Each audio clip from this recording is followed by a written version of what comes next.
কোরআনকে যদি ব্যক্তিগত জীবন সম্পর্কে জিজ্ঞাসা করা হয়, কোরআন তুমি কি সমাধান দাও? আমি ব্যক্তিগত জীবনটা সুন্দরভাবে পরিচালনা করতে চাই, আমি ব্যক্তিগত জীবনটা সুন্দরভাবে পরিচালনা করতে চাই, সুন্নাত তরিকায় সুন্দরভাবে আমি পরিচালনা করতে চাই। এখন কোরআন তুমি কি সমাধান দাও? তোমার মধ্যে কি ইলম রয়েছে, তোমার মধ্যে কি শিক্ষা রয়েছে, আমাকে বলে দাও। তারপরে আপনাকে যেই কথাগুলো কোরআন আপনাকে বলবে, কোরআন বলবে তুমি সত্য কথা বলো। তোমার ব্যক্তিগত জীবনটা যদি আমি সুন্দর করতে চাও, তুমি যখন মানুষের সাথে কথা বলো, ওই কথা বলার সময় তুমি কাউকে মিথ্যা কথা বলো না, তুমি সত্য কথা বলে দাও। সুবহানাল্লাহ। সূরা আহজাবের ৭০ নম্বর আয়াত আপনি যখন তেলাওয়াত করতে যাবেন, তখন আপনাকে এই প্রশ্নের সমাধান দিয়ে দেবে। কুরআনুল কারীম বলতেছে, ইয়া আইয়ুহাল্লাযীনা আমানুত্তাকুল্লাহ ওয়া কুলু কওলান সাদীদা। কুরআনুল কারীম দেখবেন আপনার প্রশ্নের জবাব দিয়ে দেবে যে, হে ঈমানদারেরা, যারা ঈমান এনেছো, তোমরা আল্লাহ তাআলাকে ভয় করো। ইত্তাকুল্লাহ, তোমরা আল্লাহ তাআলাকে ভয় করো। আকুলু কওলান সাদীদা, এবং যখন তোমরা কথা বলবে, যখন তোমরা বলতে যাবে, তখন সঠিক কথা বলো, সুন্দর কথা, এবং তোমরা সত্য কথা বলো। সুবহানাল্লাহ। তাহলে জীবনটা সুন্দরভাবে কাটানোর জন্য, আপনি ব্যক্তিগত জীবনটা যখন সুন্দরভাবে কাটানোর জন্য আপনি কুরআনুল কারীমকে প্রশ্ন করলেন, আপনাকে কি বলে দিল? সত্য কথা বলো রে বান্দা, সত্য কথা বলো। তুমি কওলান সাদীদা, সঠিক কথাটা বলে দাও। কারো কাছে তুমি মিথ্যা কথার আশ্রয় নিও না, তুমি সুন্দর কথাটা তারপরে বলে দাও। এরপরে আপনি কোরআনকে আবার যদি জিজ্ঞাসা করেন, কোরআন আমি সত্য কথা বলতে রাজি আছি, আমি আর মিথ্যা কথা বলবো না। আমি যখন কথা বলবো তখন আমি সত্য কথাই বলে দিব, আমি কখনো মিথ্যা কথা বলবো না। এই ওয়াদাটা যখন কোরআনের সাথে আপনি নেবেন, এরপরে বলবে, কোরআন আবার যখন জিজ্ঞাসা করবেন এরপরে কি আছে, বলবে তুমি যখন সাক্ষ্য দাও, তখন তুমি সত্য সাক্ষ্য দাও, মিথ্যা সাক্ষ্য দিও না। তারপরে কোরআন সূরা নিসার 135 নম্বর আয়াত যখন আপনি সামনে তেলাওয়াত করতে থাকবেন, ইয়া আইয়ুহাল্লাযীনা আমানু কুনু কাওয়ামিনা বিল কিসতি শুহাদাআ লিল্লাহ ওয়ালাউ আলা আনফুসিহিম আওয়াল ওয়ালিদাইনি ওয়াল আকরাবিন।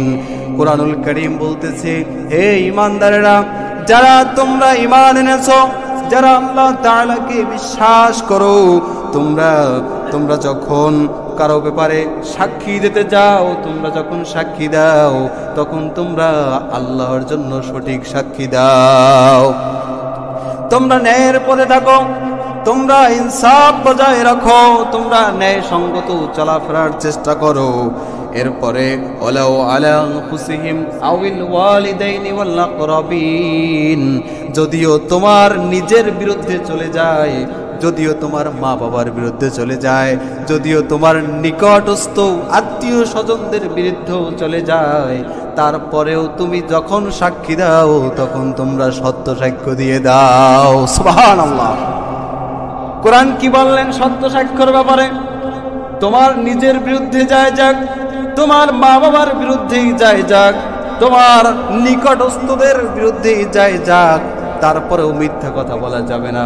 যখন তুমি সাক্ষী দাও, যখন তোমাকে সাক্ষ্য দেওয়া হয়ে, সাক্ষ্যের জন্য ভার দেওয়া হয়েছে, তখন তুমি তোমার সত্য কথাটা বলে দাও, তাতে তুমি কিছু পরোয়া করো না। এরপরে আমি যখন কুরআনুল কারীমের সাথে একমত হয়ে গেলাম, না, আজ থেকে আমি যতদিন বেঁচে রয়েছি আমি কখনোই মিথ্যা সাক্ষী দেব না, আমি যতদিন বেঁচে রয়েছি ততদিন আমি সব সময় সত্য সাক্ষী দিয়ে যাব। আর কি রয়েছে বলো? এরপরে আবার বলবে, পরস্পর দোষারোপ করার রোগ রয়েছে তোমার মধ্যে, পরস্পরকে তুমি বিভিন্নভাবে দোষারোপ করো, অথচ সে ন্যায় সঙ্গতভাবে রয়েছে, সে কখনোই কোনো অন্যায় করে নাই, কিন্তু তুমি তাকে দোষারোপ করতেছো, এরকম অপরাধ তোমার মধ্যে রয়েছে। অতএব তুমি এই দোষটাকে এড়িয়ে যাও, তোমার জীবনটা সুন্দর হয়ে যাবে।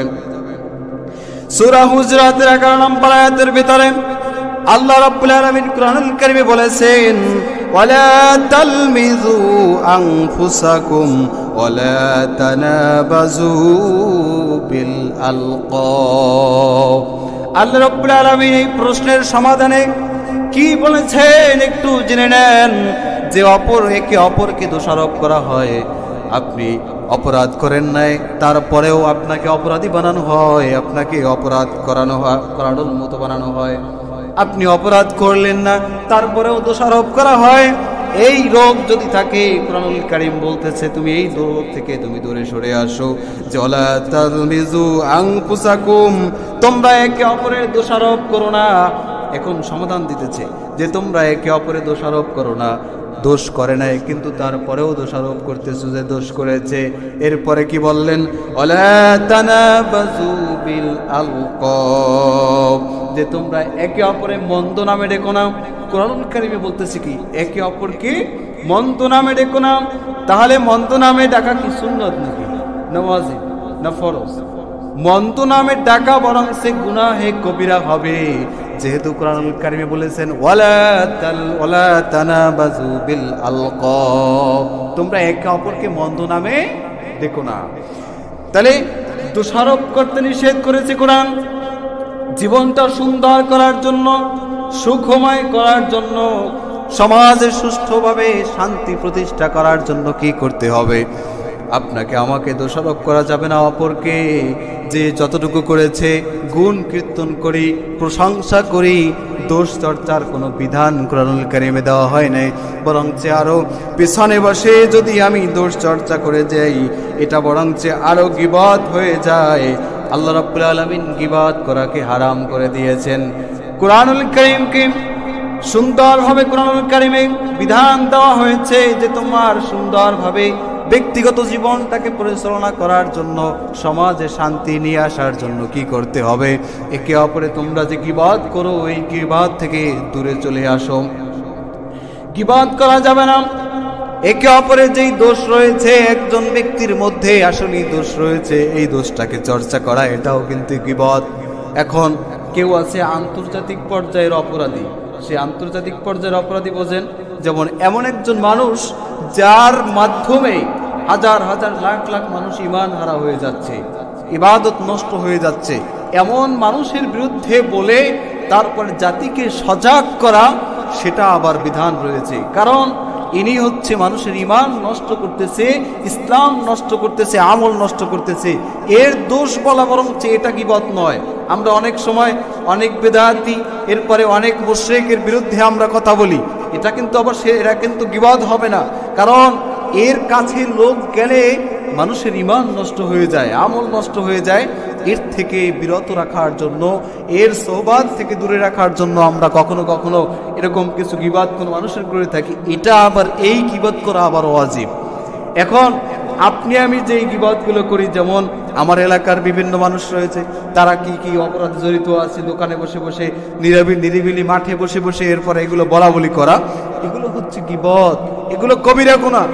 আপনি দেখবেন সমাজের মধ্যে কখনোই শান্তি আনতে পারবেন না এই গীবত বলা বলির কারণে। আর পরস্পর ভাবে দেখবেন দুইজনে বসে বসে এরপরে সুন্দরভাবে একজনের দোষ বললেন। আপনি দোষ বলার পরে কি হবে? যে কোনো একজন তো শুনেছে, তৃতীয় ব্যক্তি যদি শুনে ফেলে, অথবা দ্বিতীয় ব্যক্তি যার কাছে বলেছেন সে গিয়ে যার কথা আপনি বলেছিলেন তার কাছে বলে দিবে। কারণ সেই ব্যক্তি যে এত বুজুর্গ, আপনি কিভাবে মাপবেন? সে গিয়ে একটু মিঠা লাগাই দিল যে আমার কাছে ওই ব্যক্তি এরকম করে আপনার দোষ বর্ণনা করলো। এরপরে কি হলো? আপনি যে তৃতীয় ব্যক্তির কথা যে আপনি বললেন, সে আসলো আপনার বিরুদ্ধে, আগে ভাগেই অন্ধকার হয়ে আছে, আপনাকে খাপ মতো সুন্দরভাবে পেয়ে সাইজ করে দিল। কি হলো সমাজের মধ্যে? আপনি গীবত করলেন, একজনের সাথে বললেন, সে তো আর কথা আমানত রাখে নাই, সে গিয়ে তার কাছে বলে ফাসাদ সৃষ্টি করে দিল। তাহলে কি ব্যক্তিগত জীবন আপনার সুন্দর রইল নাকি অসুন্দর হয়ে গেল? অসুন্দর হয়ে গেল। নৈরাজ্য সৃষ্টি হলো, সমাজের মধ্যে বিশৃঙ্খলা সৃষ্টি হলো, তাহলে আমাদের কি গীবত করা যাবে না? কারো বিরুদ্ধে মন্দ ধারণা করা যাবে না। আমরা অনেক সময় মন্দ ধারণা করি, আছে না নাই? মন্দ ধারণা করি, চাইলে কিন্তু পজিটিভলি একটা বিষয় নেওয়া যায়, কিন্তু সেটা না নিয়ে নেগেটিভ যে সাইডটা রয়েছে সেটা আমাদের মাঝে কাজ করে। কারণ যখন আমি পজিটিভ সাইডটা নেবেন, তখন তো আপনার শক্তিতে আপনি পজিটিভ সাইড নিচ্ছেন, আর নেগেটিভ সাইড যখন আপনি ধরবেন তখন আপনি একা নাই, তখন আপনার সাথে শয়তানও রয়েছে। কারণ শয়তান তো চাই এসব বিষয় মানুষের কাছ থেকে চাই এসব বিষয় করুক। তাহলে আমি যখন কোনো নেগেটিভ সাইড আপনার ব্যাপার ধারণা করব, শয়তান এটাকে প্রশ্রয় দিয়ে সুন্দরভাবে তার বিরুদ্ধে লাগাই দিল। যেটা করে নাই অনেক গুণ বাড়াইয়া এরপর আপনার মনের মধ্যে আমার মনের মধ্যে গুছাইয়া গেছে সুন্দরভাবে বলে দিল। এরপরে আমি মানুষের কাছে বলা বলি শুরু করে দিলাম। এরকম করে করে এক পর্যায়ে সমাজের মধ্যে মারামারি কাটাকাটি শুরু হয়ে যায়। এই যে ধারণা, কারণ সে করে না, এটা আপনি ধারণা করছি। এখন এ ব্যাপারেও কোরআনুল কারীম কি বলেন? তোমরা কারো গীবত করো না, কারো তোমরা বিরুদ্ধে তোমরা সমালোচনা করো না এবং মন্দ ধারণা করো না। সূরা হুজরাতের 12 নম্বর আয়াতের ভিতরে আল্লাহ রাব্বুল আলামিন বলেন, ইয়া আইয়ুহাল্লাযীনা আমানু ইজতানিবু কাসীরাম মিনাজ-যন্ন ইন্না বা'দাজ-যন্নি ইসমুন ওয়া লা তাজাসসু ওয়া লা ইয়াগতাব বা'দুকুম বা'দা। আল্লাহ কোরআনে বললেন, যারা ঈমান এনেছো তোমরা ধারণা করো না, মন্দ ধারণা করো না, কারো ব্যাপারে মন্দ ধারণা করো না। কেননা কোনো ধারণা আছে যেগুলো মিথ্যা হয়ে থাকে, তাই তোমরা দূরে থাকো, সাবধান। তোমরা এই মন্দ ধারণা থেকে সব সময় বিরত থাকো। কোনো ধারণা অনেক সময় মিথ্যা হয়ে যায়, এটা মেলে না, এটা বাস্তবতার সাথে কখনোই মেলে না। তাই তোমরা ধারণা থেকে তোমরা দূরে থাকো। ওয়ালা তাজাসসু, তোমরা কাউকে গোয়েন্দাগিরি করো না। সবসময় এক শ্রেণীর লোক আছে, কে কি করলো না করলো, সবসময় বসে বসে কাজ নাই, করবে কি? সে সব সময় তালাশ করে, অমুকে কি করলো, এত রাত্রে অমুকে এখানে কি করে, কেন এত রাত্রে চার দোকানে, এত রাত্রে গাড়ি লই কোথায় গেছিল, এত রাত্রে ঘরে বাতি জ্বলে কেন, এগুলো আসে না? এরকম আসে না? নাই কেন? এরকম এক শ্রেণীর লোক আছে। আপনারা সবাই ভালো, এটা আমার বিশ্বাস। তবে এরকম এক শ্রেণীর লোক আছে, এত রাত্রে ও বাসায় বাতি জ্বলে কেন, এত রাত্রে ওখানে বা দরজা খোলা কেন, এত রাত্রে ও ঘরে এত কথা কেন। তারপরে অনেকে আছে গোয়েন্দাগিরি করে, চুপচাপ বাড়ি থেকে নেমে আর একটু আগায় বাড়ির দিকে, তাহলে ও বাড়ি এত কথাবার্তা কি চলতেছে, বাতি জ্বলে কেন, এত লোকজন কেন, একটু আগাই। এরপরে পুকুরের পাড়ে গিয়ে সুন্দরভাবে যাইয়া এরপরে শোনে কি করে না করে। শয়তানি কাজ এগুলো। ও বাড়ি যা চলতেছে চলুক, তাতে আপনার কি আমার কি, এগুলো শয়তানের কাজ। শয়তানকে যখন বিতাড়িত করে দেওয়া হলো আরশ থেকে, শয়তান কি করল? ও যাইয়া তারপরে আরশের সাথে ঠান্ডা মাথায় এরকম আকাশের কাছে গিয়ে কান লাগাইয়া শোনে কি করে, কি ফয়সালা হইতেছে ফেরেশতাদের মাঝে। আল্লাহ রাব্বুল আলামিন একটা পরামর্শ তো করেন। আজকে এখানে রূপতলী শহরে কি কি হবে না হবে, কত টন চাল আসবে, কত টন ডাল আসবে, কত টন কাঁচা বাজার আসবে, এটা একটা ফয়সালা আরশে না হয়ে তো আর এখানে আসে নাই। আগে তো সব ওখানে ফয়সালা হয়েছে। আগামীকাল ওখানে কি কি যাবে এটা তো আল্লাহ রাব্বুল আলামিন ফেরেশতাদের নিয়ে ফয়সালা করেন। অমুক জায়গায় বৃষ্টি হবে আগামীকাল, অমুক জায়গায় রোদ থাকবে, অমুক জায়গায় এই গজব হবে, ফেরেশতাদের সাথে পরামর্শ করে না? আমরা যদিও পরামর্শে অভ্যস্ত না, কোনো কাজ করলে হুটহাট করে ফেলি, কোনো পরামর্শ করি না। পারিবারিকভাবে যদি আপনি শান্তি চান, পরামর্শের হুকুমটা আপনি মনে রাখেন। বাসায় কোনো কাজ করবেন, পরামর্শ করেন, স্ত্রীর সাথে পরামর্শ করেন, ছেলে মেয়েদের সাথে পরামর্শ করেন, আপনার বাড়ির ভাইদের সাথে বোনদের সাথে আপনি পরামর্শ করেন, দেখবেন কাজটা সুন্দর হবে। তাহলে আল্লাহ পাক রব্বুল আলামিন আরশে যে পরামর্শ ফেরেশতাদের সাথে করে, তখন শয়তান যে কান লাগায়, কি করে শুনি একটু কান পাইতে, তারপর দুই একটা শুনিয়ে ফেলে। এরপরে তো দেখবেন ফেরেশতারা তো তাকে হটায়, আগুন মেরা তারপরে ওখান থেকে লড়ায়। দুই একটা শোনে না। এটা এসে আবার আমাদের বর্তমান সমাজে অনেক ফকির আছে যারা আপনার আর দেখলি এককালে আসমান জমিন সব দেখে, আর দেখলি আপনি জান্নাতে যাইবেন না জাহান্নামে যাইবেন, আপনার 5 বছর পরে যে বিপদ আসবে সব বলে দিতে পারে। কি আজীব দৃশ্য! রাসূল সাল্লাল্লাহু আলাইহি ওয়াসাল্লামকে যেই বিষয় কয়টা সামনে জানানো হয়েছে, স্বয়ং আল্লাহ তাআলা যেটা জানাইছে ওটা ছাড়া রাসূল সাল্লাল্লাহু আলাইহি ওয়াসাল্লাম গায়েব জানেন না। অথচ এখন আমাদের সমাজে নামাজ নাই, রোজা নাই, ওযু নাই, গোসল নাই, হাত দেখলে বলে দিতে পারে আপনি জাহান্নামে যাইবেন না জান্নাতে যাইবেন, আপনার রেজেক কি আছে, আপনার কি 5 বছর পরে কি বিপদ হবে না হবে, আপনার বিয়ে হবে কি হবে না, স্ত্রী 2টা হবে না 3টা হবে না 6টা হবে, সব বলতে পারে। তবে 2-1টা খাইতে যায়। কারণ কি? ও শয়তান আর ইবলিসও শয়তান।